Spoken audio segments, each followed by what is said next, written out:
Hi, everyone. So, this is Beth, still in Atlanta, and I want to talk for a moment about how we might think about adding assessment into our unit planning.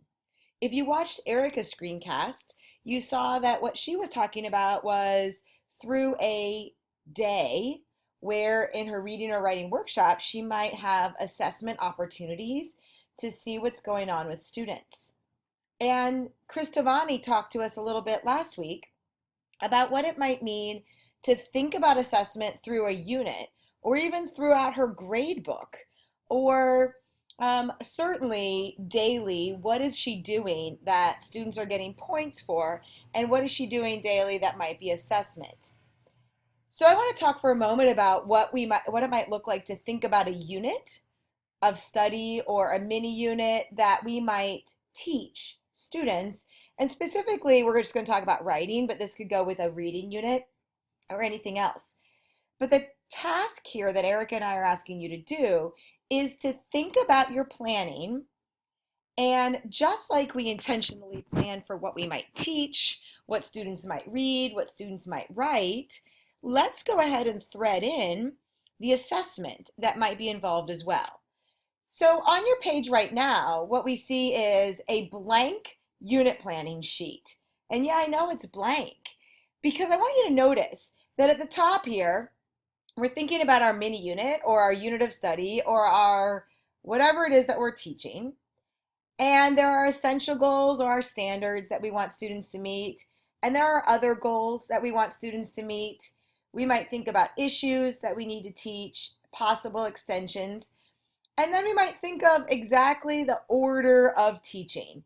So of course, if we're teaching an essay, the literary essay, the order of teaching might start with a finding a topic, a reading material, and then finding a topic, and then um, gathering information about it, finding a thesis, organizing, developing their quotes. So all of the things that we want to teach would go in these lesson projections.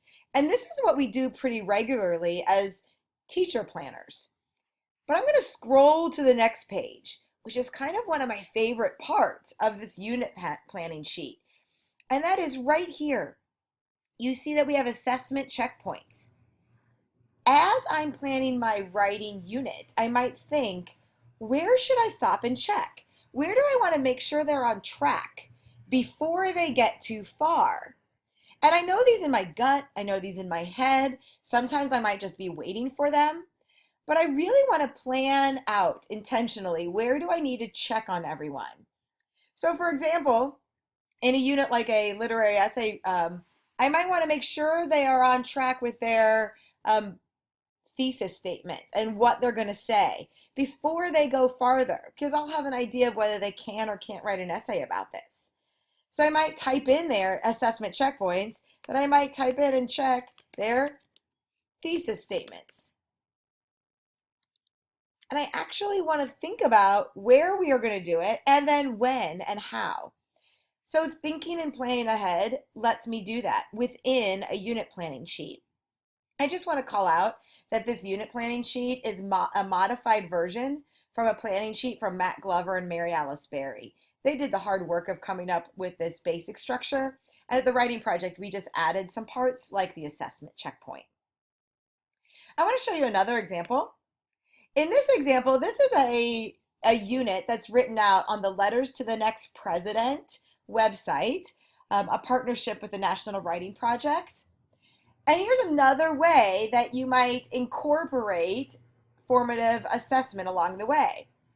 So this unit is a pretty detailed unit, much more detailed than the planning sheet we just saw. And we can see in this unit, I'm going to scroll up, that it has everything kind of planned out, what you might do throughout a unit.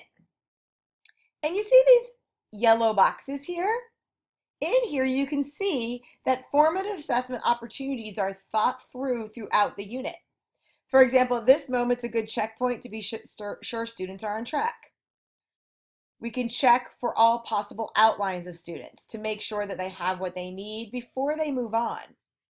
Or here's another example here as I scroll down. You see that in this moment, students were working on adding quoted source material. And so right here in the unit, we have, hey, let's check on their draft. And in this assessment checkpoint, it's even written in for a possible way I might check. Have them highlight their draft with color coding so a teacher can collect them and conference pretty easily on the skills that they have. So again, here's another example of how you might take a unit that's already written and that you're really happy with. But what you want to do is just add in some intentional formative assessment. Or maybe you're starting fresh. And so here's just a little chart, right? So maybe I want to do a PSA unit where I want students to create a public service announcement. I'm thinking to myself, what's the sequence that I'm going to go through to teach this? I'm going to front load their thinking and do idea generating. We're going to choose a topic. They're going to do some research. They're going to identify key facts and claim. They might storyboard and sketch their idea. They're going to produce it. They're going to edit it.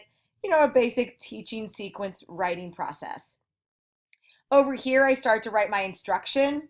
How am I going to introduce my idea? I'm going to take this out, preview models. We might do some idea generating work. We're going to choose a topic, maybe choose a topic. I'm going to model that to talk about how I might choose the right topic that matches a PSA. But again, notice here's the assessment column, something we often leave out. But right here, how am I going to assess this work along the way? I'm not positive I need to assess the fact that they are just writing down what we're doing as a class in models. But I definitely want to pause here and think about choosing a topic. So I might collect a note card with their topic. So I know that what's everybody doing as they go on. Or maybe it's a Post-it note parking lot, Ben's idea, where everybody's going to write their topic and I can kind of see the general topics and who does and doesn't have a topic. And then I go on a little farther and I think down here into the storyboard sketching. I'm definitely going to want to pause and have some formative assessment there because there's going to be some key elements about a PSA that we want to make sure show up. And so in their storyboard, I might have them turn in a draft to me, and we might have a checklist of where they have reflected on the key elements of a PSA or a reflection on their decisions so far.